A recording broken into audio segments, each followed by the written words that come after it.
Ustazah, jika tangan kita terkena air pas mengambil gayung yang baknya kurang dari 2 kulah, apakah air yang di dalam baknya menjadi air mustakmal? Mohon dijawab.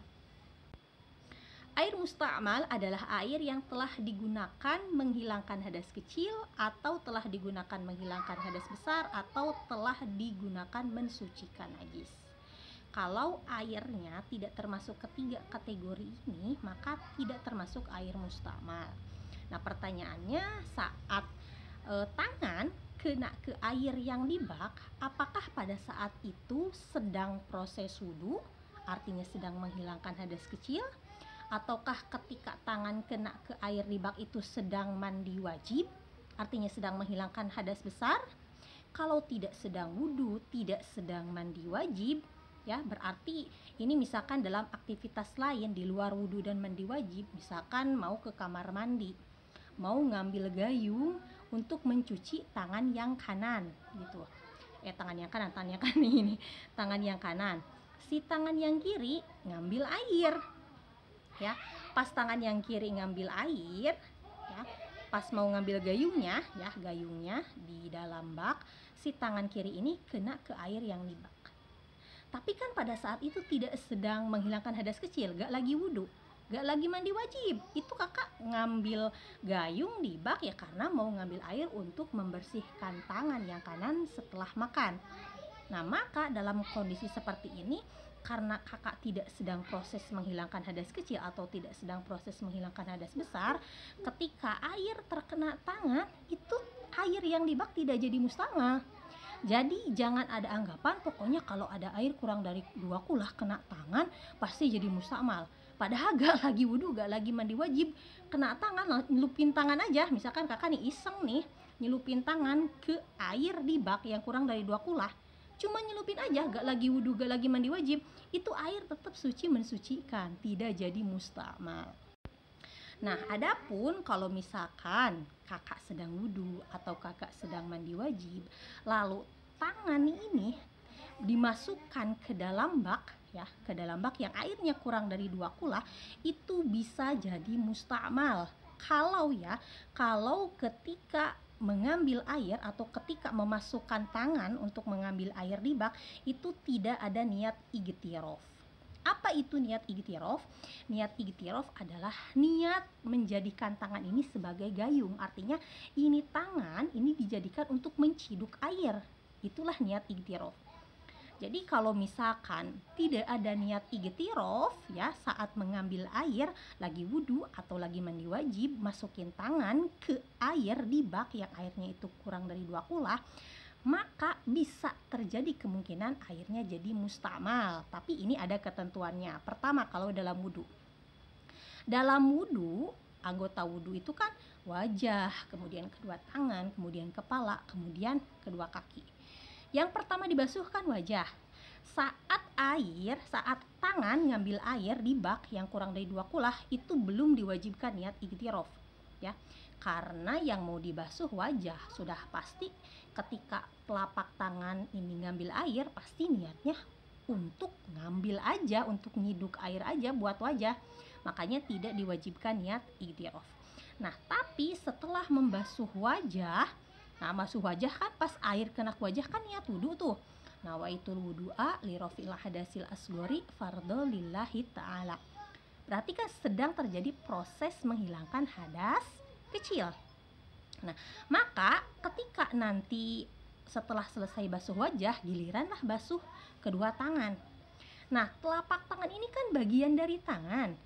Nah, kalau ketika basuh tangan, habis basuh wajah, giliran basuh tangan, maka ketika mau basuh tangan ini wajib niat igtirof. Artinya kalau bukan wudhunya di keran, ya, wudhunya bukan di keran, wudhunya ngambil air dari bak langsung dan ngambilnya juga pakai tangan dan airnya kurang dari 2 kulah, itu diwajibkan niat igtirof ketika proses basuh tangan.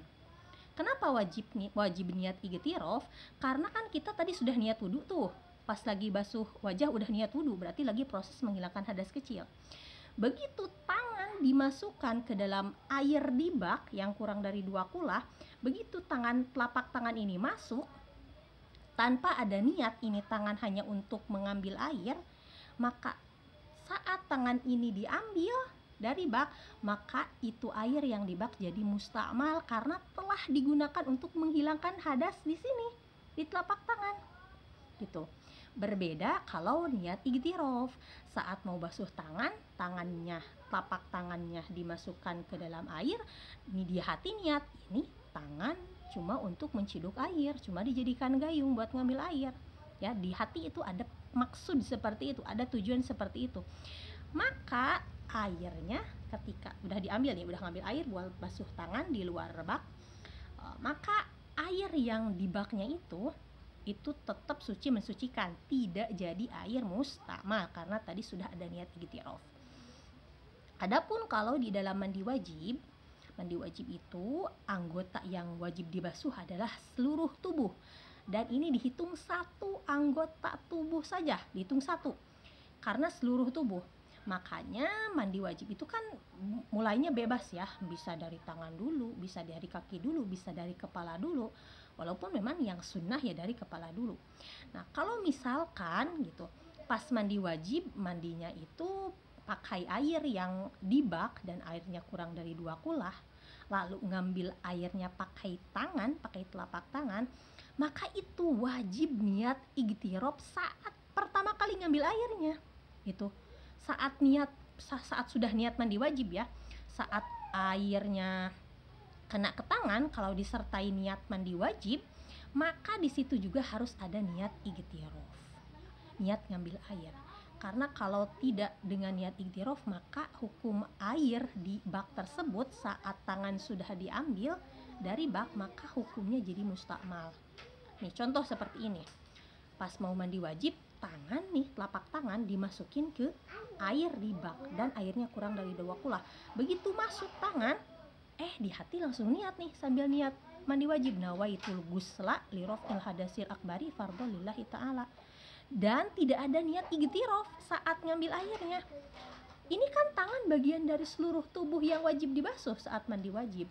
Begitu tangannya dicabut dari air yang di bak, maka jadi itu air yang di bak hukumnya mustakmal semuanya karena telah digunakan untuk menghilangkan hadas besar yang di telapak tangan. Begitu. Nah, namun masalah niat igtirof ini diikhtilafkan para ulama. Artinya terjadi perbedaan pendapat di antara para ulama. Nah, pendapat jumhur ulama itu mewajibkan niat igtirof sebagaimana yang telah tadi saya sampaikan. Nah, keterangan mengenai niat igtirof dalam wudu harus setelah diwajibkan itu kalau setelah membasuh wajah gitu. Itu ada keterangannya di kitab I'anatul Thalibin. Nanti saya sertakan keterangannya di akhir. Dan masalah niat igtirof ini diikhtilafkan para ulama, itu terdapat keterangannya di kitab Bugyatul Mustarsyidin halaman 13. Jadi memang pendapat jumhur ulama mewajibkan niat igtirof, tapi ada pendapat ulama lain yang tidak mewajibkan. Artinya kalau ada orang yang saat mandi wajib atau saat wudhu pas ngambil air untuk basuh tangan dia tidak niat igtirof, itu airnya tidak jadi mustakmal, wudhunya tetap sah gitu. Kalau dalam mandi wajibnya tetap sah. Nah, pendapat yang ini walaupun bukan pendapat jumhur ulama, itu boleh kita amalkan, apalagi untuk orang awam ya, karena memang orang awam jarang mengetahui masalah hal ini, sehingga ada baiknya untuk orang awam lebih baik disampaikan bahwa ini ada loh pendapat yang ini, sehingga ibadah-ibadah yang dulu yang sebelumnya dia tidak niat igtirof itu hukumnya tetap sah.